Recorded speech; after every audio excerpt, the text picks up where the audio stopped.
बीते हर सालों की तरह इस बार भी सारे देश ने 5 सितंबर को गर्मजोशी से अध्यापक दिवस मनाया।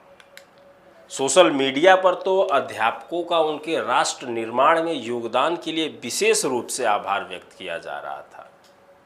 पर अब सुधी अध्यापकों, मनोचिकित्सकों और अन्य जागरूक नागरिकों को यह भी सोचना होगा कि नौजवानों का एक बड़ा वर्ग निराशा और नाकामयाबी की स्थितियों में अपनी जीवन लीला खत्म करने पर क्यों आमादा है। अब शायद ही कोई दिन ऐसा गुजरता हो जब अखबारों में किसी प्रतियोगी परीक्षा की तैयारी करने वाले युवा के खुदकुशी करने संबंधी दिल दहलाने वाला समाचार ना छपता हो। यह बेहद गंभीर मसला है और इस पर सारे देश को सोचना होगा। इसी तरह आजकल बिजनेस में घाटा होने के कारण भी आत्महत्या करने वालों की तादाद लगातार बढ़ रही है। अभी कुछ दिन पहले एक साइकिल बनाने वाली मशहूर कंपनी के अरबपति मालिक ने भी खुदकुशी कर ली थी। पिछले साल 6 दिसंबर को लोकसभा में बताया गया था कि देश में 2019 से 2021 के बीच 35,000 से ज़्यादा छात्रों ने आत्महत्या की। छात्रों के खुदकुशी करने के मामले 2019 में 10,335 से बढ़कर 2020 में 12,526 और 2021 में 13,089 हो गए। ये वो आंकड़े हैं जिनको कहीं ना कहीं रजिस्टर्ड करवाया गया, जो कहीं ना कहीं बताए गए, थानों में एफआईआर की गई, तब ये आंकड़े हमारे सामने हैं। ऐसे और भी बहुत सारे आंकड़े हैं जो कहीं रजिस्टर्ड ही नहीं होते। इसमें कोई शक नहीं है कि किसी भी हालात में, किसी भी खास परीक्षा में सफल होने के लिए माता पिता, अध्यापकों और समाज का भारी दबाव और उम्मीदें छात्रों के मानसिक स्वास्थ्य पर घातक प्रभाव डाल रही हैं। राजस्थान का एक शहर है कोटा, जहां हर साल एक अनुमान के मुताबिक हजारों नहीं बल्कि लाखों छात्र छात्राएं देश के शीर्ष कॉलेजों में से एक कॉलेज में केवल प्रवेश पाने की उम्मीद में कोटा पहुंच जाते हैं।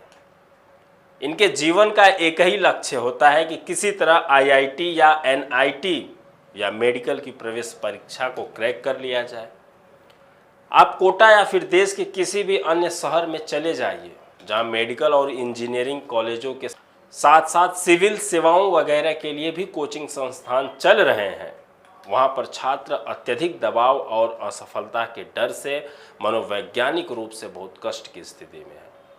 इंडियन मेडिकल एसोसिएशन आईएमए के पूर्व अध्यक्ष डॉक्टर विनय अग्रवाल कहते हैं कि हमें खुदकुशी के बढ़ते मामलों पर सिर्फ चिंता ही नहीं बल्कि इसे रोकने के लिए भी हमें काम करना होगा। हमने युवाओं, कारोबारियों और अन्य लोगों के आत्महत्या करने के कारणों और इस समस्या के हल को तलाशने के लिए विश्व आत्महत्या निवारण दिवस 12 सितंबर को मनाया जाता है। यानी कि दिल्ली में एक महत्वपूर्ण सेमिनार का भी आयोजन किया जा रहा है, जहां पर मनोचिकित्सक, पत्रकार और सोशल वर्कर अपने अनुभवों के आधार पर अपने पेपर पढ़ेंगे और पेपर के निष्कर्षों के बाद हम आगे की रणनीति बनाएंगे। कुछ कोचिंग सेंटर चलाने वाले भी इस तरह के प्रयास तो कर रहे हैं ताकि छात्रों पर बहुत दबाव न रहे। राजधानी के एक कोचिंग सेंटर के प्रमुख ने बताया कि हम छात्रों की लगातार काउंसलिंग करते रहते हैं, उनके अभिभावकों के भी संपर्क में रहते हैं। कहा जाता है कि भारत में दुनिया भर में सबसे अधिक युवा आत्महत्या दर है।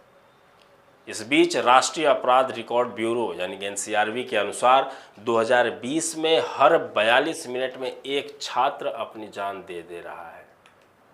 यह आंकड़ा सच में डराता है। देखिए, नौजवानों को बिल्कुल रिलैक्स माहौल देना होगा, माता पिता और उनके अध्यापकों को, ताकि वे बिना किसी दबाव में पढ़ें या जो भी करना चाहते हैं करें। हरियाणा के सोनीपत में सेंट स्टीफंस कैम्ब्रिज स्कूल चलाने वाली दिल्ली ब्रदरहुड सोसाइटी के अध्यक्ष और social worker brother Solomon George कहते हैं कि हम पूरी तरह से सुनिश्चित करते हैं कि हमारे स्कूल या सेंट स्टीफंस कॉलेज में पढ़ने वाले बच्चे बिना किसी दबाव में पढ़े लिखें। हम अपने अध्यापकों की भी क्लास लेते हैं कि किसी भी बच्चे के साथ कक्षा में उसकी जाति न पूछी जाए, और न ही उसके पिता की आय। कुछ गैर जिम्मेदार अध्यापक अपने विद्यार्थियों से इस तरह के गैर जरूरी सवाल पूछते हैं, फिर वे एक ही कक्षा में पढ़ने वाले बच्चों की एक दूसरे से तुलना भी करने लगते हैं।